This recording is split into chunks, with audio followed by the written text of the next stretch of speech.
Qiyomat kuni nomai amallarimiz tortilganda tarozuga, og'ir kelgan tomoni bosganda, zafar topishlikka yaqin turganda ikki harf qanot yozib uchib kelib gunoh ma'siyatli bo'lib turgan amalni ustiga shunday qo'nar ekan.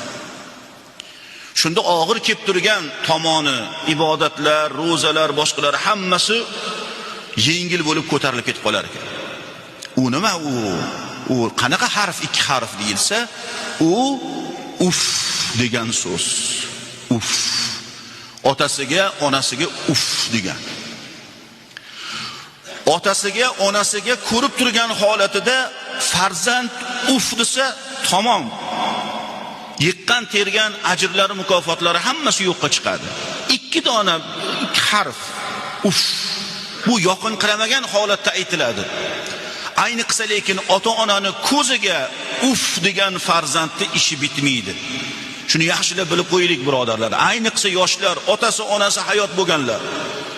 Uf degan so'zni og'irligi shu. Nimaga bunday deyilsa, chunki farzand otasiga, onasiga uf degan so'zni ishlatishligi bilan u oq bo'lib qoladi.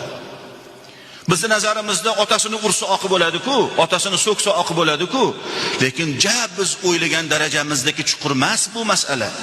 Yengilroq. Hech bo'lmaganda kiyimni olib turib, otasi, onasi o'tirgan ekan.